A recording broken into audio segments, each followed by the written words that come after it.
Good evening, everybody. Welcome to the Blue Abroad Show, Monday, the 21st of February, 2022. Hope we're all well. Pommy, I don't know what's gotten into you, mate. You are looking suave tonight.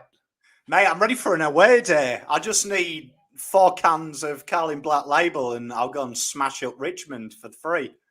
Got the hair, every single hair is in place. You got the polo on. I've spent too much time with you. What can I say? Finally rubbed off on you. You watch. Next week's live, I'll be freaking tanned. And then we've got a real problem. Well, I'll know that something's changed when you've got a rug on your wall. So that's the next step. You know what? My wife has been wanting to pluck my eyebrows. So, I mean, that could be the next stage. Can you imagine? Nothing would make me more prouder than having you pluck your eyebrows or thread them, at least. I might do a live thread along.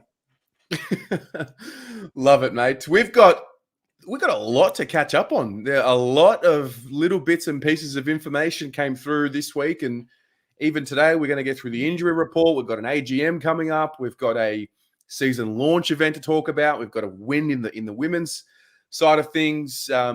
So let's play the OG intro because I think everyone likes that one a bit better and get cracking. What's going on? Internet! Martin's been very impressive every single time. I saw the Carlton supporters and I thank you for the love. Great sense of playing Glasgow. And there's a magic moment. The ball inside 50. Control! He strikes it beautifully. He's got it. It really is the intro. Gotta love it. It is the best intro that we've had, so we might just keep it. What the people want, the people get. Mate, we're all about that. We are all about that. Now, I know a lot of people want to talk about the injury news straight away, so we're going to do it we're not going to do it straight away. We're just going to run through the schedule as we normally do. We're going to start off with the AFLW because it's a good vibe. Mate, they got it done. They finally got it done. A win for the W. And it was good to see you do a watch along and, actually have something proud to watch. So why don't you talk to us about how that game went?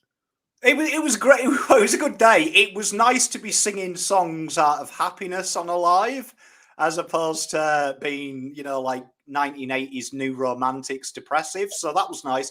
It was good to watch. I mean, I got a text today from a Carlton fan and he said that it was great watching because it was relaxing, because we were never in doubt. And that probably sums it up. We were never in doubt, was it really? We had a iffy 5 minutes at the start where you were like, uh-oh, I've seen this before. But then they went to a new reboot and it looked pretty good. So it was a nice, relaxing encounter. The girls did what they did. St Kilda aren't very good, let's be honest. No. St Kilda are a shithouse. And it was 13 versus 14th, and we proved we should be nowhere near that. But for me now, it's building on that. Next week, it gets a bit tougher, GWS. Week after that, it could be anything because Gold Coast to Jekyll and Hyde. So for me, it's trying to get 4 wins to end the year. Melbourne will be the toughest test, but pretty much everything they tried went right, and they bullied a weaker side, which I'm proud of. Yeah, that was the thing. I don't want to sour the win and talk about how St Kilda are no good and they didn't beat anyone of note, even though it might be true. The job got done. I saw some commentary on Twitter about how it wasn't good enough and a team of this talent should be winning by more and all of that. But the reality was and is that in the month before that game, it was just not very good at all. So to win convincingly was, I guess, a step in the right direction. And, we speak about every week. Well, over the last month, we've been speaking about making the monogram proud and doing it proud and fulfilling their duties as representatives of the club. And I think, by and large, they did that on the weekend. They were having fun out there, which I think was nice to see as a fan. After half-time, you saw the pressure was starting to be relieved. Was they were enjoying their job. It didn't look like you saw. I thought the first quarter, even though we dominated it, you could see nerves, but they wore off. And by the third, you could see they were a bit more expansive with the play. They were taking the game on, a little bit more riskier than we're used to. And I think the template there of running and stunning their opposition is how that list is formulated. I think sometimes they get lost. They're not a tall mark side anymore. When they're moving the ball in motion like that, impossible to stop. Darcy Vesio as well. The ball movement into her, that it was actually low and flat. So they had something to run onto and something to create as opposed to trying to mark it. It paid dividends and it was ultimately a good performance, but it means nothing if they don't pump GWS this week. Agreed. They've got to continue on and go from there. And I don't want to get too carried away, but positive news to come out of the AFLW side of things. So we might leave it there because there's a lot to get through on the men's side of things. Now, and obviously on Wednesday night, we'll have the AFLW show. We had an intra-club match last week. So before we touch on the practice match against St Kilda on Thursday, I think we might go forward. I'm not sure exactly what happened. I know there was supposed to be they said there was going to be some sort of a joint session with Hawthorn. Didn't go ahead for whatever reason. So we ended up having an intra-club match, which was closed to the public. I think there were a few media personalities there and people from AFL media there. So what we were told from the intra-club match last week was that Charlie Curnow and Zach Williams really stood out. Now, what does that really mean? Probably nothing, but it's good to see, them standing out again because they've both done it before in this preseason. What are some of the things that you're noticing? What are the common trends that you're noticing? And those of you in the audience, what are the common trends that you're noticing from these intra-clubs, scratch matches, simulations?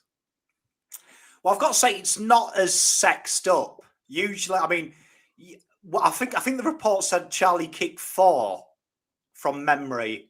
It's a long time since I've read it, but usually Carlton of old would have been a montage of every goal Charlie's ever kicked. Probably would have wheeled out 2 old Carlton players to talk about how great Charlie could be. And it would have been like literally the feast at Charlie Curnow's table. It kind of just put it out there and that was good. I like it. I mean, one thing, they seem a little bit more work mode, but I mean, let's be honest, Charlie Curnow being in the best on is an exciting thing because we know how much I love Charlie. And when I'm on the show, it could become Charlie abroad. But the guy is a special, special talent. And I love hearing his name in the media for good reasons, not because he's injured. So long may it continue because I can't get enough of it. Yeah, of course. I was actually talking about it today, and this is the closest that we've ever been to seeing him, back to his best. Touch wood, fingers crossed, everything goes well. But he seems to have ticked off every box along the way. I think the other one is Mitch McGovern. Now, I know that they're only photos, but for the first time since I've ever seen Mitch at the club, I'm genuinely noticing proper definition in his arms. And I don't know if it's just a vanity metric or whatnot, but I am starting to get excited about what Mitch can do. And, because it does seem like he's done most of the preseason as well. I think that's a big thing for Carlton Football Club. And it's probably, I know that obviously the injury to Walsh, and we're going to talk about another injury to a certain Mr. Important guy at Carlton in a bit. That has kind of, for me, taken the deflection off what really matters. Got to remember, Zach Williams hasn't completed a full preseason before. It's always been interrupted. Mitch McGovern now has completed a full preseason. Do you know what I mean? Another guy, no one's talking about, Mark Pittener, completed 1 preseason at Hawthorn, was always injured and was intermittent at Carlton last year. All these are massive positives because these are players, if we were talking about them, even O'Brien got a write-up and Dow from the great Diesel as well got a huge rap from what he's been doing in pre-season. All these guys are guys that we complain about. All of them are guys that if I mention them on the show, you either love them or you hate them. There's no in between. So it's a real exciting time because we've been doing the tier list, you, me, Bucky, and the entire fan base. The one evidence is clear. We need people in 4 and 3 to get to 2. And all them names have been mentioned in all of the training sessions as guys who have either stood out or done well. And that, for me, is exciting. Agreed. Yeah, definitely. Well, before we touch on the injury list, I wanted to touch on a report that came out prior to that. And it was I believe it was Riley Beveridge from AFL Media who got the quotes, but basically talking to Michael Voss. And the good news, I think this is really good news, and it's about Sam Docherty. Now, I feel like a lot of us, it was a bit of a no-go zone in terms of putting any expectations on him, and obviously what he's been through in this offseason is well documented. But today we got a bit of an insight as to how close he might be. Vossi was saying he's desperate to get out a full season. Some of the ground he's made in the last month has come really quick. He also said that we have to be cautious with that. He'll tell us how he's traveling. We'll put the load to him and see what he can cope with. But certainly in the last month, we've become more bullish with where he's at. We're certainly hoping that he has a fairly large say on the front end of the season. So it seems like, well, it's pretty clear he's not going to play on Thursday against St Kilda. But the fact that they were bullish that he would be playing next week against Melbourne, I feel like that's the story. Yeah, we're a bit up in arms about the injury report, but Sam Docherty is looking like featuring in the first month of the season, which is huge for us. I don't think it's a surprise. Anyone who went to training, he stood out. His fitness levels, he took a massive part in that session. He looked fit. He looked hungry. You see it quite often in sport as well when someone hands up the burden. And I call it a burden of captaincy. It is a huge burden, how they flourish. And what an inspiration. Like for me, the way I get excited about Carlton right now is I don't know many human beings in life could turn up to training and be half-arsed when there's a guy that's fought off cancer twice. Do you know what I mean? Fought off cancer twice. Fought off ACLs twice. And he's still bloody there. How could you go to work and not give 100% when you've got that guy who, let's be honest, is lucky to be even playing sport, let alone professionally at the highest level? What an absolute hero, an inspiration, and a human being that Sam Docherty is. That is the real story here. And I can't wait, because I tell you what, he's got something, Sam, that not a lot of players have. And I'm looking forward to seeing him out in the park. I think he is the future Cade Simpson. I reckon that is going to be the guy that we will have a bit of a tear in our eye when he brings the curtain down on his career. Yeah, I think you've hit the nail on the head. I think he really assumes that role of, I don't know what you call it. Is it spiritual leader? I'm not sure. I think Cruiser had elements of it. I think Simo clearly had elements of it. And yeah, I think every team has them.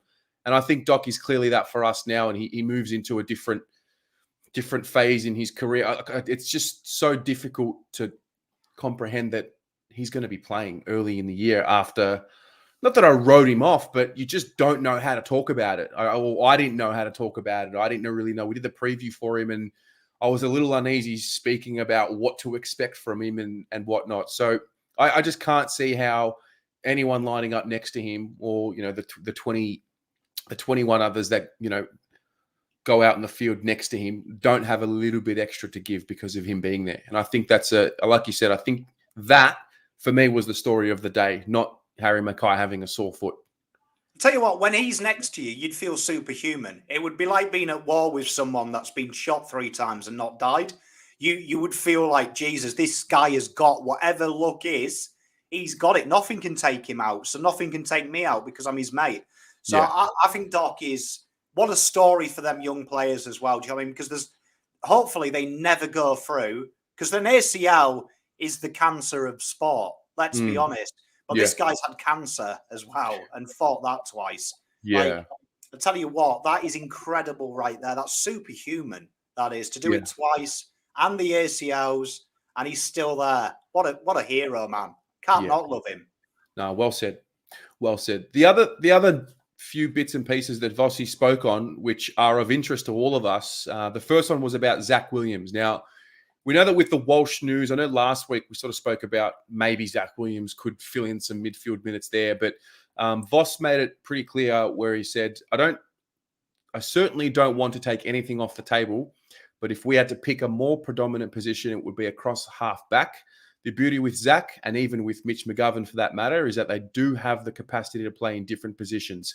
If it's required, either on a weekly basis or throughout games, we have a few strategic levers that we can go with if we need to as a coaching group. Now, when I read that and I listened to Ashley Hansen's wrap up of the preseason, it's pretty clear what we're doing. We're planning for a COVID season, which is a no-brainer. There are going to be late withdrawals. There are going to be health and safety protocols coming and going, and it arguably has never been more important to have versatility amongst the group. So the fact that Zach Williams seems like he's going to start the season as a halfback flanker. What did you make of that? Brilliant, because it's clear. It's clear.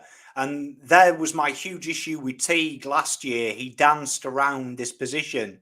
He might be a backman. He might be a midfielder a bit later on, but now he's a backman. Same with Zach Fisher.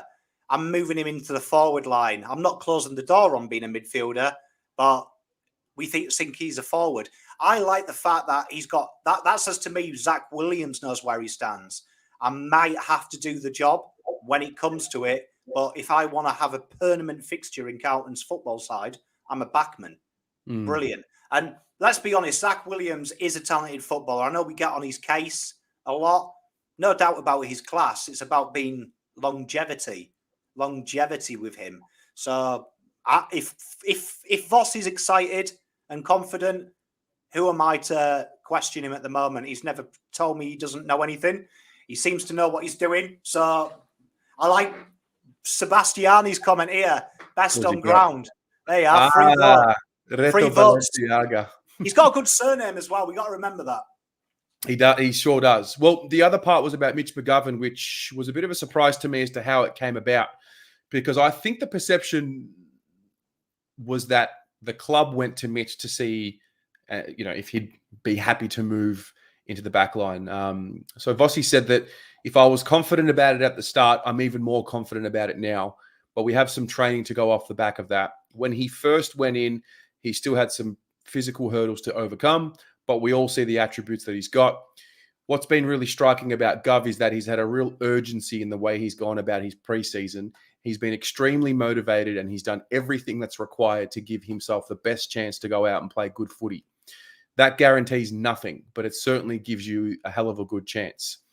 The Liam Jones decision had nothing to do with it. It was in discussions with him and giving it some more thought. It made sense, but he was well and truly along the path before I'd even had a chance to talk to him. As I chatted to him and it became clearer, he had a passion about it. That's what he wanted to do, and we were happy to facilitate that.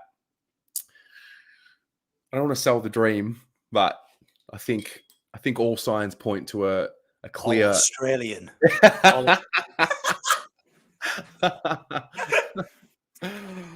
Yeah, one thing about I know me and Mitch have a love-hate relationship, and everyone always remembers the beer we shared, me and Mitch. But one thing I always go back to that conversation was he idolized us as a fan base. That is one thing I never doubted, because I saw his eyes light up like a kid. Like it was hairs standing up on your neck when he talked about the fan base, and he'd never experienced such a passionate group, and he felt like 80,000 people raised him up to take that mark against Saints. So I love the fact that it seems like he was so active in that decision. Look, I want to do it. And we've talked about him being a new father. I reckon that changes his mindset. I back Mitch in, because you know what else can I do? And I hope it works out for him. I mean, I would be happy as Larry if I'm not bagging him next year, because I don't like bagging him. Like, people think I like sacking coaches and bagging players. That is not what I like doing. I'm just pretty proficient at it. Bateson's got a good point here. 10 minutes ago, we're not going to get ahead of ourselves. Just now, Mitch McGovern's an All-Australian. It was a joke. I said All-Australian banter. I love it. The final one was about stock. Vossi says that he's had lots of chats with him. We still feel like, for the now, he's about playing across half-back and developing his skill set there. There's been no real further discussion outside of that. He's really clear on that. In fact, he's pretty keen to get stuck into it. So these were the initial quotes I think it was 13 hours ago the article was posted. Now, we're going to touch on the injuries because there was a bit of a reaction. So I might start by reading out the injury report. So it was the first one of the year. We know about Walsh's ankle. He had surgery last week. He's in a recovery phase. He's wearing a moon boot. He's been ruled out for at least the first month of the season. They'll assess it after that. Josh Honey was, I think, news to most of us. He underwent surgery for the ITB around his knee. That is a nasty, nasty pain. I've had pain in my ITB before. He's currently in a recovery phase ahead of integrating into the running program. He's expected to be available after the first month. Jack Carroll had a tight calf. He's just going to be managed, and he's playing next week against Melbourne. Harry Mackay was obviously the big one. It says that he has some joint soreness in his foot that is currently being managed. He won't play against St Kilda. He's a chance to play against Melbourne next Thursday. The main focus is being ready for round one. We know about Tom de Koning. He had the blood clot in his shoulder. He's a test to play next week. Doc, we know where he's at. Dom McCooey was a new piece of news. He had some groin soreness for a few weeks. We know where Stock is at. He won't be available for the practice games. He'll be assessed at the start of the season. Marchbank is expected to be available from roughly rounds 5 to 8, and Cunningham's expected to be available in the second half of the season. Now, once this report came out, it was just chaos, and this is why you love the Carlton fan base, because we're so scarred, we're so used to the pain, but I just think it's a little bit of time for a little this. We can't have anyone freak out there, okay? We've got to keep our composure. We've come too far. There's too much to lose. We've got to keep our composure. I just think we need to settle down. I'm not like, there was nothing in there that really worried me. Like the Walsh news last week was a worrying piece of information, but I don't know. I didn't feel the same breath of panic when I read that injury report, because we've still got a month to go. I mean, we know I look at sport a little bit differently to the average bear. For me, I look at this as it's war. It is war. I try and get myself in that mindset with all sport. And I just feel like if we're a tribe, we're going to Richmond's tribe. We know they're going to invade in 4 weeks' time. And we've lost our best archer and our best swordsman. And we're now going out and telling them, oh, we've lost them. And we're going to get slaughtered if that's the mindset, if we're panicking. Like, literally, we're panicking that much. And to be honest, I find it pathetic. I don't believe in things like luck and good fortune and things like that. It's happened. And for me, you've got to deal with it. And look at the round one list. Do you remember this time last year? Everyone was like, oh, we'll batter Richmond. Terry's gone to the great trouble of showing us, finding that list. Look at some of the names on this list, ladies and gentlemen. Sam Petrescu-Seaton, Jack Noons, Mark Murphy, you all hated him. Do you know what I mean? Lockie Fogarty, no one knew who he was pretty much. Will Setterfield, he wasn't a wingman. That was the big complaint. Michael Gibbons could be good. Oscar McDonald was Tom's talentless brother. Do you know what I mean? There's a few names on there that, you know, Levi Casbolt at full forward, ladies and gentlemen. Like, tell you what, I'll say this now, right? Let's just say at full forward, they have to play Mitch McGovern with Charlie Curnow. Charlie Curnow and Mitch McGovern combined are better than Harry Mackay on his own, because Harry Mackay's on his own there with Levi Casbolt. You know what I mean? Like, literally. And also, you got to remember that game. I think Levi spoiled 5 marks for Harry as well. So, like, if it is the case, it is the case. Do you know what I mean? If it is the case, let's just say he's not there. But that, if you read the article, it's really easy to sit here sometimes and scaremonger. It's easy content because everyone laps it up. But let's be real for a second, right? It's article stated he may play against Melbourne. Priority is round one. He's playing round one. As it he's should playing be. round one. Yeah. He's playing round one. Facts. But let's just say he's not going to play. I will be expecting round one, 22 men go out on the field representing me and all of you guys watching and all you guys back at home. Have a system, have a structure, and they will go hard with even without Mackay and Walsh, probably the best side they've ever played all together. Mm. They'll be fine. They'll be fine. If they're scared like we are, Michael Voss needs to pick up the phone to Uncle Gil and say we forfeit the season. Because if they're not going into it thinking you can take 10 of our blokes away from us, we'll still win, there's problems. I'm confident. And Harry, mate, put your feet up, mate. You've got a big job to do. Yeah, I mean, there's still plenty of time for a lot of these injuries to be recovered from, for sure. I mean, it's I think we're 25 days, correct me if I'm wrong, we're 25-ish days out from round one, which is crazy to think because that's really flown by. And all these sore niggles you would expect by the time round one comes. First of all, there's probably going to be more of them. Everyone is sore in this game. It's a ruthless game. And when you watch training as well, it's not like they're taking it easy on each other. I think if anyone watches Liam Stocker on Twitch, he makes note of how tough training is when he speaks about it. That's my big concern.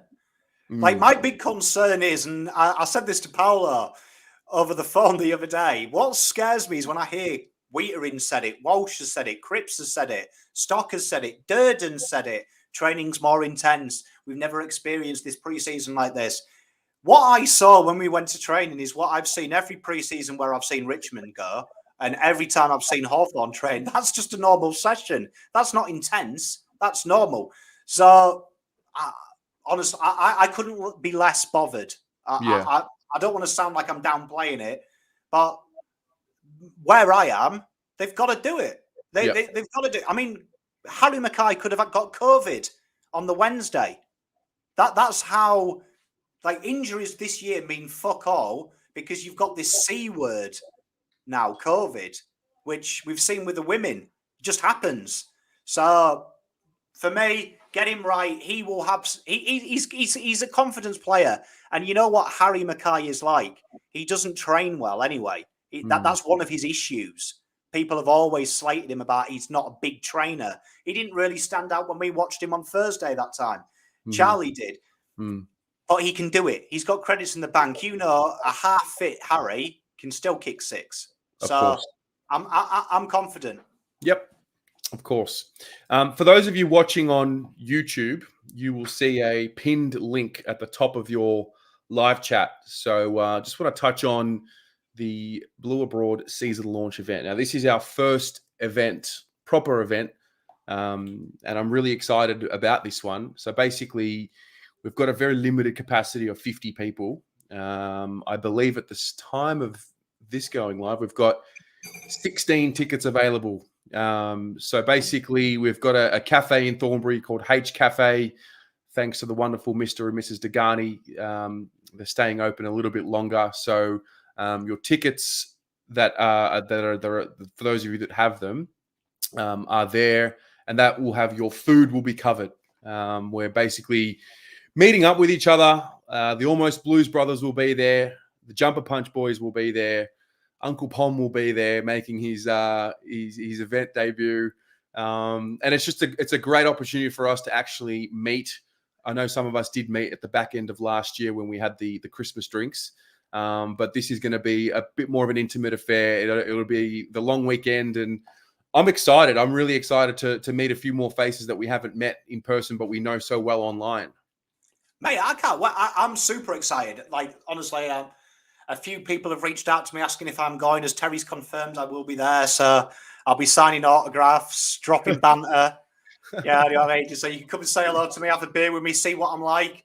I'm looking forward to seeing everyone though. I mean, it's always an honor when we go to training and you guys and girls reach out and be like, oh, you're Pom. It's great to see everyone. So I'm looking forward to it. Can't wait. And honestly, get round there as well. Terry's mum and dad, they run that cafe. COVID has fucked the industry. So it's an honor, I will say, as behalf of Blue Abroad, that we can attend this event and help your parents out, because obviously they've gone through a tough time, as everyone has, and that's what it's all about, giving back as a community. Yeah, for sure. No, it's going to be a great one. Lewis Arampatsis, welcome to Blue Abroad membership. Thank you very much. I want to turn the focus to the general season ahead. And I started, actually, to be honest with you, I started filming a season prediction video today. And I sort of got halfway, and then I thought, why don't we just talk about it tonight? So it's going to be off the cuff, but I've got a few questions, and I want to run them by you, Pom. And I didn't tell you this on purpose because I wanted to get a natural reaction.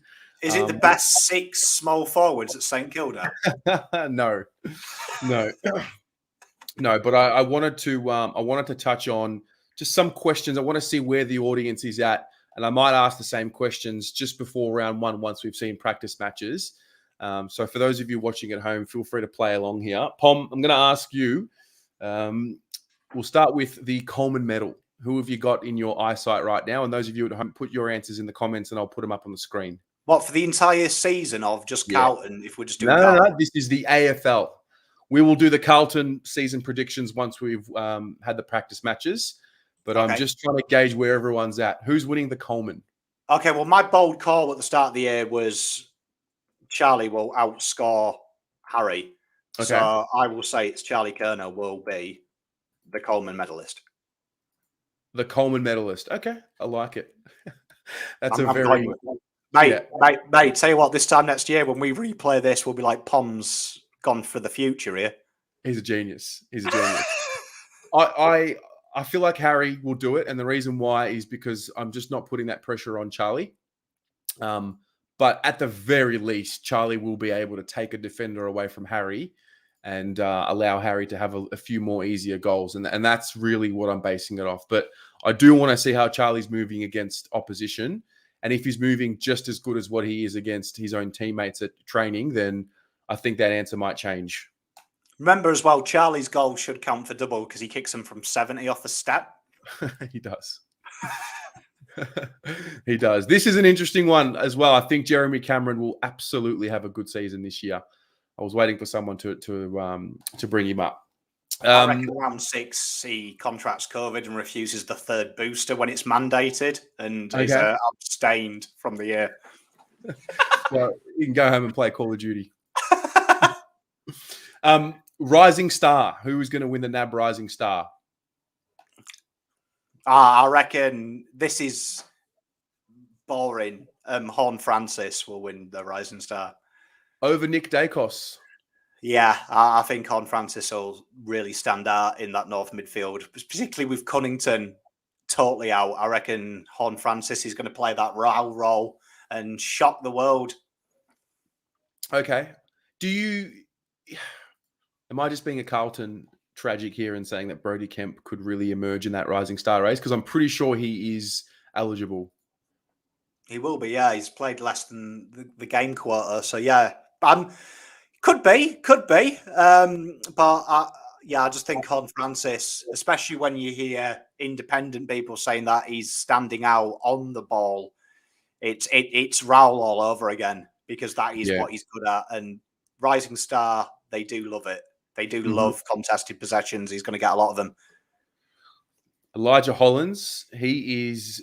That's a name that I'm seeing a lot of, especially in the Supercoach community. What can you tell me about Elijah Hollins? I know nothing. Crafty player, half forward, small forward, can run a bit through with the midfield. Very good player. I just think it's an on-ballers to have, and I think Mr. Horn Francis will win it. It should be Nick Dacos, though. I hate to do it, and I know Swoop Luke's going to clip this, but Nick Dacos is the best junior in that Rising Star thing by a country mile. He's that good, but he won't win it. Swoop Luke, he's going to get it after his little performance on Twitter today, and that is all I'll say. I didn't reply to it. I didn't respond to it, but just know that what he said today was noted. I can't be horrible to him because he was actually the first person to buy Pommy and Oz merch. So I'm kind of stymied that he's got a Pommy and Oz shirt that's just on its way to him. So I can't really slight him too much. But he did actually say Brendan Bolton, he's excited about seeing a midfield coached by Brendan Bolton, which is the definition of banter. I've never said anything that funny. So well done, Swoop. Yeah, well done. The next one is the Brownlow medal. who have you got your eyes on for the Brownlow this year? You, Pom, and then you guys at home. Nathaniel Fife, Fremantle. Really? Okay, please elaborate. I'm on a Carlton show, so I can't be real. No, it's okay. I'm only joking. I think for me, I think Nat Fife is the most consistent midfielder in the competition at what he does. And I think when he plays, he stands out. And I think he's due a big year. He's had his little injury knocks, his little adjustment factor. I thought towards the back end of last year, he really stood out in that midfield while them young kids started to take the load and allowed him to be a bit more creative. So I really do think that Fife is going to have a big year. I've just got a feeling. It's a gut. I can't tell you where I've come from, but it's a gut. Okay. I think when the Walsh news hit, I didn't realize how much it would mean for us. But when it comes to the Brownlow, and I mean, I think you said this like 3 weeks ago. You said Brownlow Crips, and I said, "Nah, I don't know about that." I think now I'm really starting to warm to the idea because I'm convinced Cripps is going to have a career best season. I'm totally convinced. I think he'll be up there. I've got a feeling that this year it will be them bigger bodied mids. Yeah, I think they're really going to shine. I think particularly with the rule changes, I know a lot of people have said that rule change affects them bigger blokes like Cripps. I think differently. I think what it's going to make them do is offload the ball quicker and faster, and that creates more scoring opportunities, thus standing out like Ollie Wines did last year with what he did. So, yeah, Cripps will definitely be up there. Okay. Yep. I like it. I'm liking the sentiment. I was really keen to see where everyone's heads were at. So the next one is who will win the wooden spoon? In a shock, Collingwood Football Club. Really? Okay. I can elaborate. Please. It's the floor is yours. McRae totally untested at this level. Massive rebuild going at Collingwood, really. Let's be honest, it's a brand new list. They've got talent, but I think a lot of it hinges on their senior stars. We've been there before at Carlton, 2018. Lots of young players, senior stars. Pendlebury has never been injured. It's got to happen. Grundy, if he goes down, they've got nothing there. And also, I can't get over the fact Bolton's in their midfield. So, yeah, 18th. Bolton's at the wheel. Yeah, do you know what I mean? Yeah, and I mean that's veering off. I'll tell you quickly. So I think they'll be close. Collingwood. I took the Suns. I think it's the easy pick, to be honest. I think it's a bit of a cop out, but I think the Suns. I just wonder what losing Ben King does to their confidence this early in the piece. And when Levi Casbolt is your full forward now for the rest of the season, I can't wait for that to bite me in the ass when he kicks 6 goals in round 3. But I just think, yeah, you're starting so far behind. Well, I mean, it'll be between Gold Coast and Collingwood because both of them have got a handicap, really. One's got Levi Casbolt and one's got Brendan Bolton. So yeah, make of that what it will. This is comment of the night.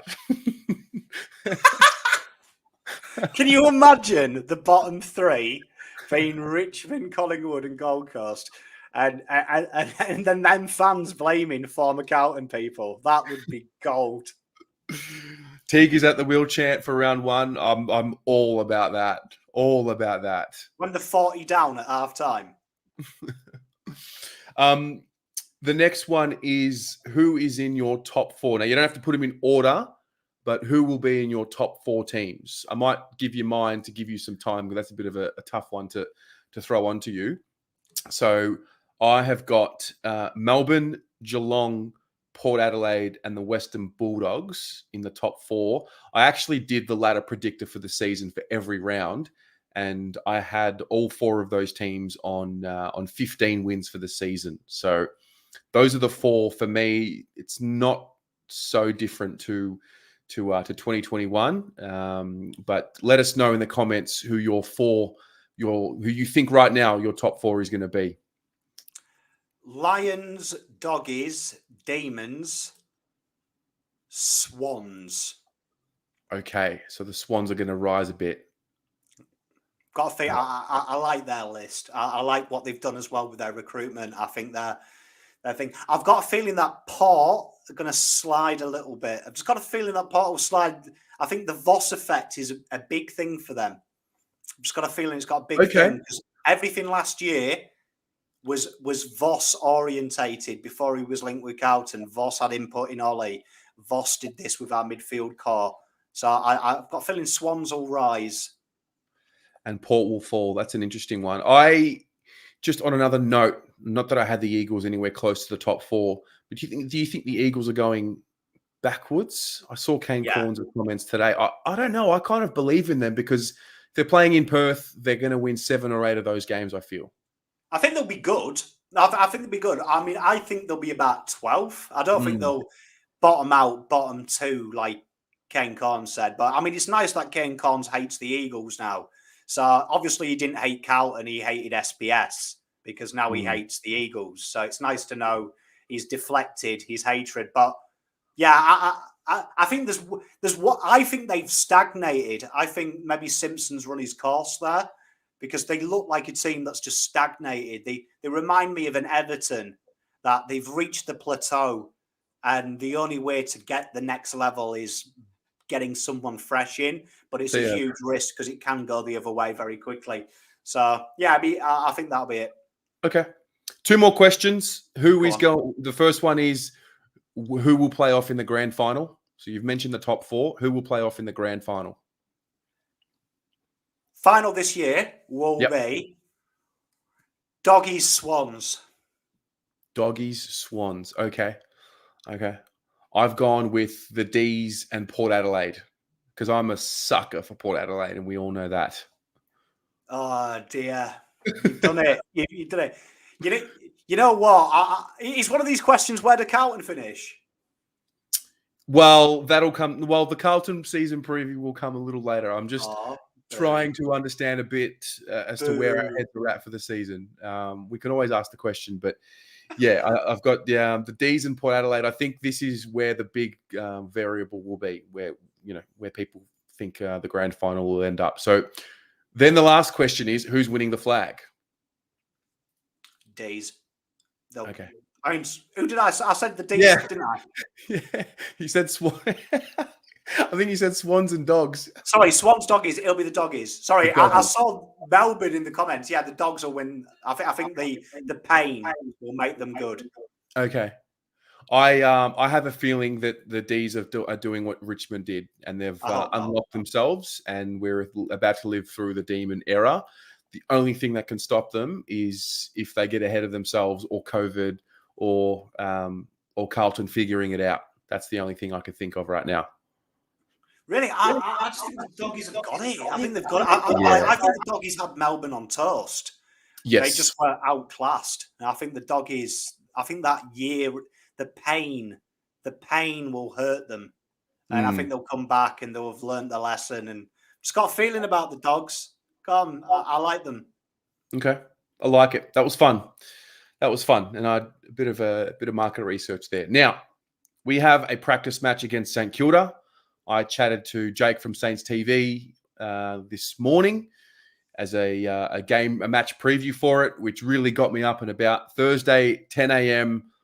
Pom, what are you going to be looking out for this? By the way, you're doing a watch along for this Thursday?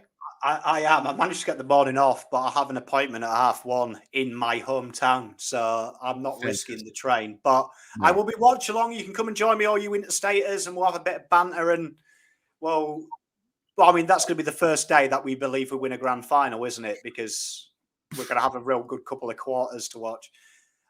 What I'm looking for is setup around the ball. Is going to be my number one thing. And when I do my analytics, we'll have our first one after Analytics Corner write-up.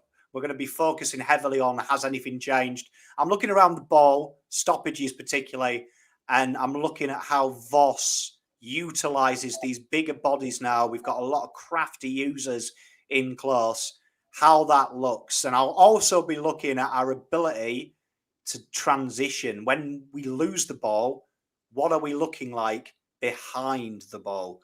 And 100%. they're going to be my two focuses. Has anything changed? Yes, I think that last point you made, that's number one for me. It's I'm going to be very interested to see how quickly the boys transition from offense to defense when the turnover comes, or when, for whatever reason, whether it's an unforced error or a clanger or whatever the case may be. Because I think we were clearly way too slow to mentally switch from offense to defense last year, and that's where we got carved up for the most part. So I think it's a focus thing. Obviously, just want everyone to get through unscathed. See a few of the young ones. It's a bit of a spew that Jack Carroll's not playing. I really wanted to see him line up against the Saints. But I believe someone like a Corey Durden will play. Jesse Motlop might be there as well. So I'm not getting too carried away just yet. I think the Melbourne game next week is a really good test for us as well. I'm really excited about that. But yeah, 10 a.m. on Thursday. If anybody in the audience is going down, let's all catch up in a certain section of the ground. That'd be fun. I'm not really sure what to expect from a crowd perspective, but I think a couple of hundred people will get the day off work. Oh, mate. I mean, it was easy to get the morning off for me because my boss knows how much I love the Blues. It was just the fact this meeting, I have cancelled it twice already and rescheduled it. So I couldn't do it to the guy. But, I mean, what I'm excited about this game is St Kilda would be that side that would be quite bullish. They are going to be in the 8 because genuinely a team falls out, and it's a team between 10 and 12 that jump into the finals. So St Kilda, probably the favourites in their mind statistically to take the 8. So I want to see where we are fitness-wise to these guys. I want to see where we are ball movement-wise, match sharpness, because the week after, we've got the guys who have the target on their back. Mm-hmm. So we're probably going to play today the Chief Hunters. St Kilda are the Chief Hunters. They're the ones who are hungry. They want that 8 again. Melbourne now are the ones everyone's chasing. They've got the target on their back. So we're going to have a real good polar of the best of the rest and the best. And where do we stack up in this? So I want us to be somewhere in between. When I spoke to Jake this morning, I was asking about the St Kilda narrative and what's going on in their minds in this preseason. He spoke about how they didn't focus on their fitness last year, and they thought they had the game plan, and it all fell apart because they weren't able to run out games. And I was referencing how the year before they made the finals and they looked so dynamic and sharp, and it took me a while to realize that it was a COVID-affected season. It was shortened quarters, and now that the quarters are longer, it definitely affected the Saints a lot. So that was a really interesting notion to hear from a St Kilda supporter as to what's going on their side. But I hope our boys are fitter than what the Saints were. We obviously showed that we can match up well with them, but I find the Saints to be in that same bracket that we are. I feel like we're in a bracket of 4 or 5 teams who are vying for 1 or 2 spots.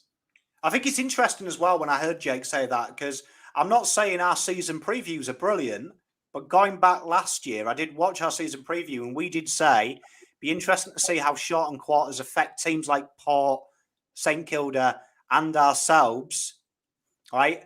Because there's that extra minutes. And our game style was very similar in the terms of it was all out attack. It was get the ball up there and then chase like mad rabbits back. And we saw what happened.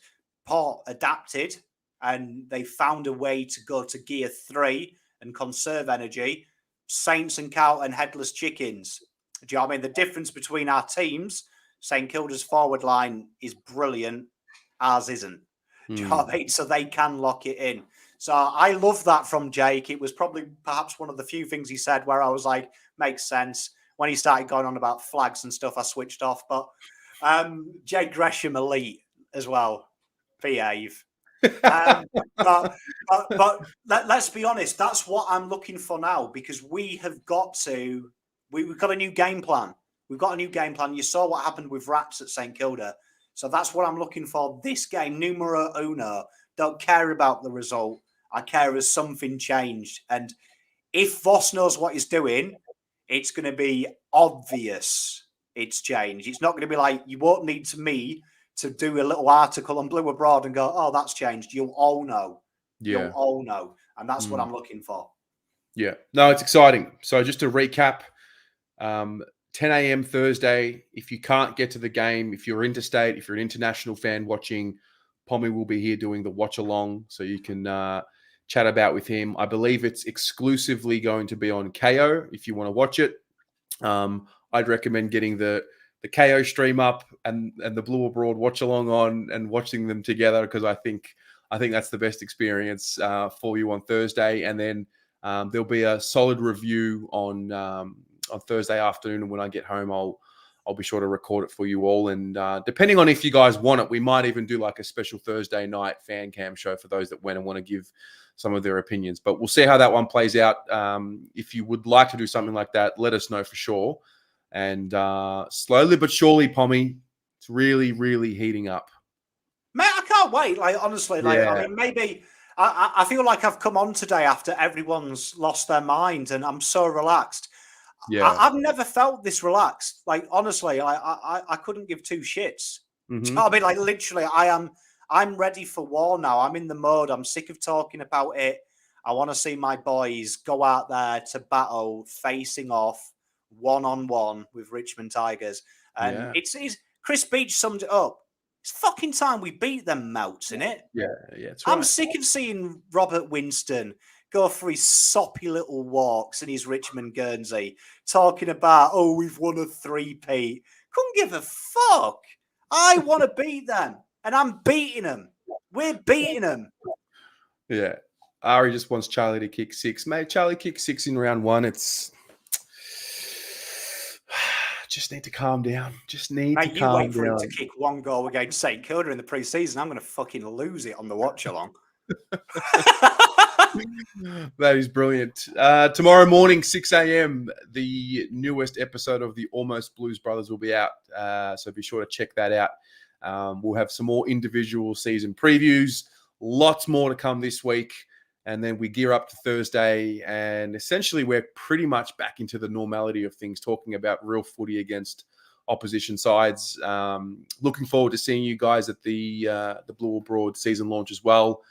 Make sure you finish up those tickets, and we'll have a great afternoon on the 12th of March. Pommy, thanks very much for joining. See you next week, and enjoy your evening, everybody.